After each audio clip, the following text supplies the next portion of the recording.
নমস্কার বন্ধুরা, সিম্পল রন্ধনশালা চ্যানেলে আপনাদের সকলকে স্বাগত এবং সকলকেই হ্যাপি নিউ ইয়ার, নতুন বছরের অনেক অনেক শুভেচ্ছা।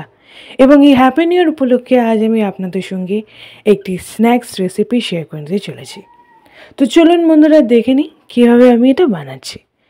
এই স্ন্যাক্সটা বানানোর জন্য প্রথমেই আমি নিয়ে নিয়েছি ময়দা প্রায় 2 বাটি অর্থাৎ 500 গ্রাম, তার সাথে চিনি নিয়ে নিয়েছি 1 চামচ, স্বাদ মতো নুন। এই সমস্ত উপকরণগুলো এবার আমি খুব ভালো করে মিশিয়ে নেব।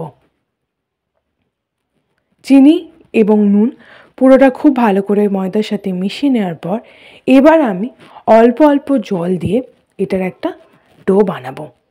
দেখুন বন্ধুরা, আমি কিন্তু এখানে সাদা তেল বা ঘি অন্য কোনো ময়াম ব্যবহার করিনি, একদমই প্লেন জল দিয়ে আমি এটাকে বানাবো। এবং দেখুন বন্ধুরা, একটা ডো বানিয়ে নিয়েছি এবং ডোটা হাতে লেগে যাচ্ছে, কিন্তু হাতে লেগে গেলে কোনো অসুবিধা নেই, যেহেতু কোনো ময়াম ব্যবহার করা হয়নি তাই এটা হাতে লেগে যাচ্ছে। কিন্তু প্রথমে এটা ময়াম ছাড়াই জল দিয়ে মাখাতে হবে। ঠিক এইভাবেই এটাকে একটা ডোয়ের আকারে মাখিয়ে নিলাম পুরো ময়দাটাকে। এবার আমি এর ওপর থেকে 2 চামচ সাদা তেল দেব এবং সাদা তেল দেওয়ার পর এটাকে আরও একবার খুব ভালো করে মিশিয়ে নেব। দেখুন বন্ধুরা, আমি কিন্তু প্রথমে সাদা তেল বা কোনো রকমের ময়াম ব্যবহার করিনি। প্রথমে কিন্তু আমি শুধু প্লেন ওয়াটার দিয়ে এটাকে মিশিয়ে নিয়েছি। আপনারা চাইলে কিন্তু উষ্ণ জলও ব্যবহার করতে পারেন। এবং তারপর আমি সাদা তেল দিয়ে এটা একটা ডোয়ের আকারে বানিয়ে নিলাম। ডোটাকে খুব ভালো করে বানিয়ে নিয়েছি। এবার একটা পরিষ্কার ভিজে কাপড় দিয়ে এটাকে প্রায় 2 ঘন্টা আমি এইভাবেই রেস্টে রেখে দেব, যাতে হাওয়া না লাগে। সেই জন্য কিন্তু কাপড়টা খুব ভালো করে চারিদিকে লাগিয়ে দেব। অন্যদিকে আমি একটা মিক্সার জার নিয়ে নিয়েছি এবং তাতে নিয়ে নিয়েছি বোনলেস চিকেন। এবার আমি এই চিকেনটাকে খুব ভালো করে কিমা বানিয়ে নেব। দেখুন বন্ধুরা, চিকেন কিমা রেডি হয়ে গেছে। এবার আমি একটা পুর তৈরি করে নেব। তার জন্য কড়াইতে প্রথমেই দিয়ে দিলাম সাদা তেল। তেল গরম হয়ে গেছে বন্ধুরা। এবার আমি যে কিমাটা বানিয়েছিলাম সেই চিকেন কিমাটা কড়াইতে দিয়ে দেব এবং এটা একটু হালকা হালকা ভেজে নেব। এটা কড়াইতে লেগে যাচ্ছে ঠিকই, তবে এটা ভাজা ভাজা হয়ে গেলে কিন্তু একদম ঠিক হয়ে যাবে, তখন আর লাগবে না। তো মিডিয়াম আছে প্রায় 3 থেকে 4 মিনিট চিকেন কিমাটা আমি খুব ভালো করে ভেজে নিয়েছি। দেখুন বন্ধুরা, এটা কিন্তু কালারটাও চেঞ্জ হয়ে গেছে এবং এটা একটু ভাজা ভাজা হয়ে গেছে। ঠিক এইভাবেই আমি 2 থেকে 4 মিনিট খুব ভালো করে মিডিয়াম আছে পুরো চিকেন কিমাটা বানিয়ে নেব। এটা হালকা হালকা বাদামি রং হয়ে এলেই কিন্তু নামিয়ে নেব। চিকেন কিমা ভাজা রেডি হয়ে গেছে। এবার আমি একটি থালায় এটাকে একটু নামিয়ে নেব। এটাকে কিছুক্ষণ ঠান্ডা হতে দিতে হবে। এটা যতক্ষণ ঠান্ডা হোক আমি অন্যদিকে বাকি উপকরণগুলো তৈরি করে নিই। প্রথমেই নিয়ে নিয়েছি পেঁয়াজ। পেঁয়াজটাকে খুব ভালো করে ছাড়িয়ে আমি কিন্তু এটাকে ঝিরি ঝিরি করে অর্থাৎ সরু সরু করে কেটে নেব। আমি এখানে মোট 2টো পেঁয়াজ দিয়েছি। অবশ্যই কিন্তু পেঁয়াজের পরিমাণটা একটু বেশি দেবেন, তাহলে কিন্তু টেস্টটা ভালো হবে।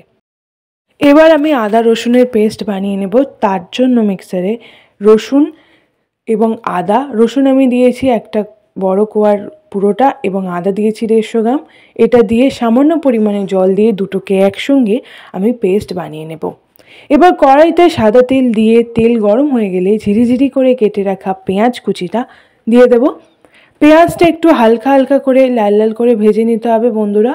মিডিয়াম আছে পেঁয়াজটাকে 2 থেকে 3 মিনিট খুব ভালো করে ভেজে নিয়েছি। দেখুন বন্ধুরা, এবার আমি আদা রসুনের যে পেস্টটা বানিয়েছিলাম সেই বাটা মশলাটা দিয়ে দেব।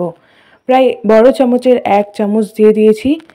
এবার আমি পুরো মশলাটাকে একটুখানি কষিয়ে নেব। মিডিয়াম আছে পুরো মশলাটা কষিয়ে নিচ্ছি বন্ধুরা। এবং অবশ্যই এটা যেহেতু আমি কিমা বানিয়ে নিয়েছি তাই খুব একটা বেশি সময় লাগবে না।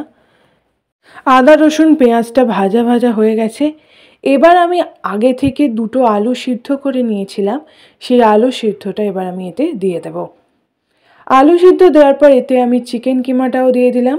একদম ঘরোয়া পদ্ধতিতে আজকের এই রেসিপিটা আমি বানাচ্ছি বন্ধুরা, তাই চিকেন কিমার সাথে আমি আলু দিয়ে একটা সিম্পল পুর বানাবো। চিকেন কিমা দেওয়ার পর দিয়ে দিলাম নুন স্বাদ মতো, লঙ্কার গুঁড়ো দিলাম 1/2 চামচ, তারপরে দিয়ে দিলাম হলুদ গুঁড়ো 1 চামচ। এবার আমি সবটাকে খুব ভালো করে মিশিয়ে নেব। মিডিয়াম আঁচে পুরো মশলাটার সাথে পুরো আলু এবং কিমাটাকে ভালো করে মিশিয়ে নিতে হবে এবং এটাকে একটু মাখো মাখো করতে হবে। সেই জন্য আমি এটাকে 4 থেকে 5 মিনিট খুব ভালো করে কিন্তু পুরো পুরটাকে কষিয়ে নেব। দেখুন বন্ধুরা, এটা কালারটা কিন্তু ঠিকঠাক হয়ে এসছে। এবার আমি যে গরম মশলা গুঁড়োটা দিয়ে দেবো এতে। দেখুন বন্ধুরা, আপনারা চাইলে কিন্তু গোটা গরম মশলা শুকনো খোলায় ভেজে সেটাকেও গুঁড়ো করে দিতে পারেন, এছাড়া ভাজা মশলাও দিতে পারেন।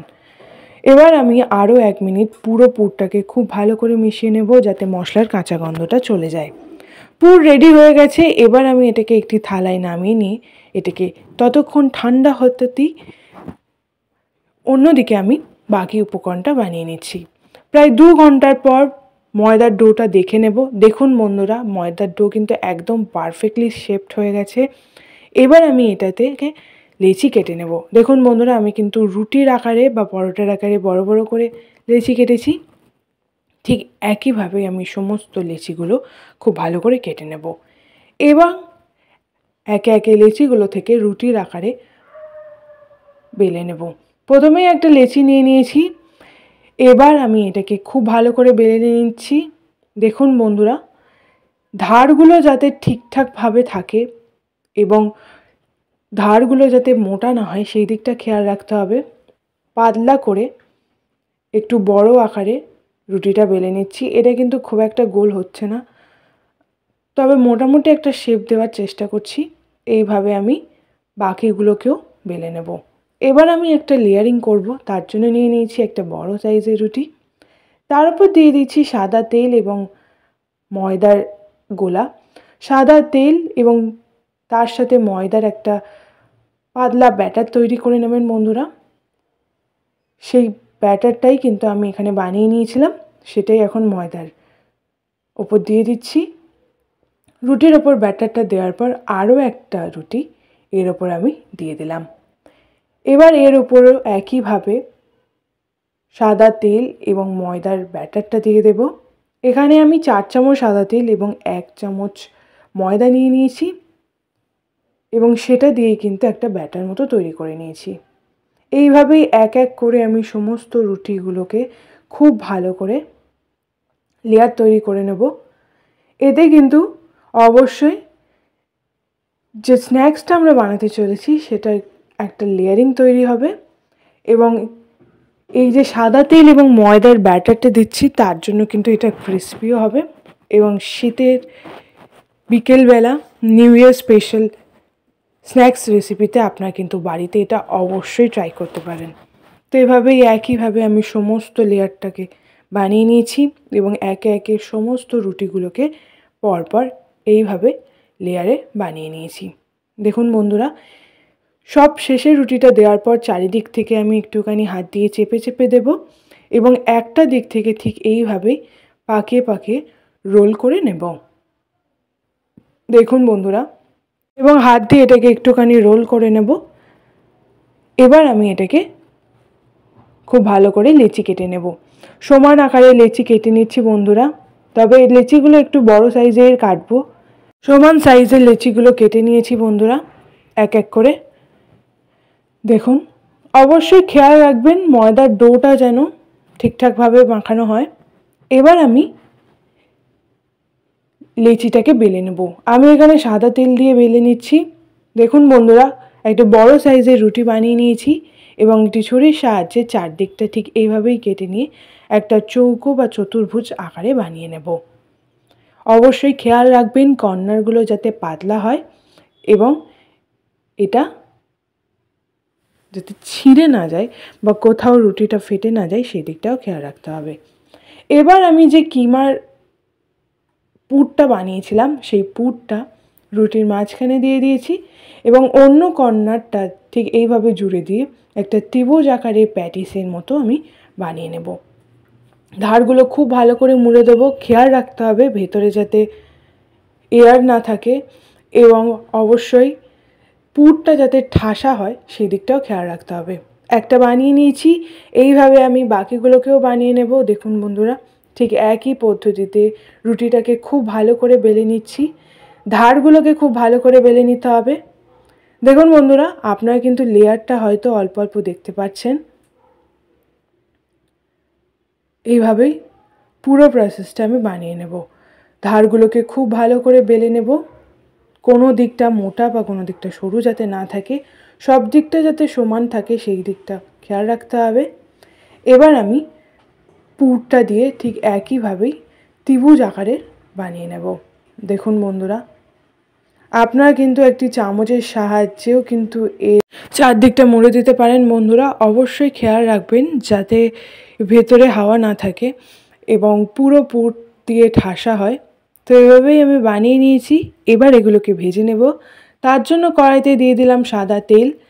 তেলটা হালকা গরম হলেই কিন্তু আমি এই কিমা প্যাটিসগুলো দিয়ে দেব। খুব বেশি গরম হলে কিন্তু দেওয়া যাবে না। দেখুন বন্ধুরা, হালকা হালকা গরম হয়েছে, ঠিক এইভাবে, অর্থাৎ তেল দেওয়ার প্রায় 20 থেকে 30 সেকেন্ড পর কিন্তু আপনারা প্যাটিসগুলো দিয়ে দিতে পারেন। এইভাবে আমি এক এক করে দিয়ে দিচ্ছি। আমি এখানে 3টে দিয়ে দিয়েছি একসঙ্গে। মিডিয়াম আছে প্রায় 3 থেকে 4 মিনিট পর একটা দিক হয়ে গেছে। এবার আমি উল্টো দিকটাও ঠিক একইভাবে ভেজে নেব। দেখুন বন্ধুরা, হালকা হালকা বাদামি রং ধরেছে এবং অবশ্যই দোকানে যেমন কিনতে পাওয়া যায় ঠিক সেই রকম ব্রাউন আকারের কিন্তু চিকেন কিমা প্যাটিস খুব সহজেই আমরা একদম ঘরোয়াভাবে মাত্র কয়েকটা উপকরণ দিয়ে বানিয়ে নিতে পারবো। খুব বেশি মশলা আমি এখানে ব্যবহার করিনি, একদম সহজ পদ্ধতিতে আমি এটাকে বানিয়েছি। দেখুন বন্ধুরা, প্যাটিসগুলো কিন্তু ভাজা হয়ে গেছে এবং এটা প্রচণ্ড ক্রিস্পি হয়েছে।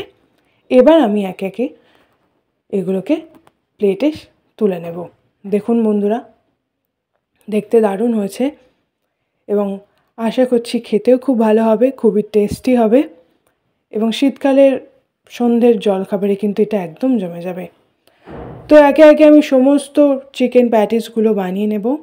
রেডি হয়ে গেল আমাদের নিউ ইয়ার স্পেশাল কিমা প্যাটিস। তো অবশ্যই আমাদেরকে কমেন্ট করে জানান এই রেসিপিটা কেমন লাগলো। ভালো লাগলে লাইক করে দিন, শেয়ার করে দিন এই ভিডিওটিকে। আমাদের চ্যানেল সিম্পল রন্ধনশালাটিকে সাবস্ক্রাইব করে দিন, পাশের বেল আইকনটি প্রেস করে দিন নতুন ভিডিওর নোটিফিকেশন পাওয়ার জন্য এবং অবশ্যই আমাদের চ্যানেলের সাথে থাকুন। ধন্যবাদ।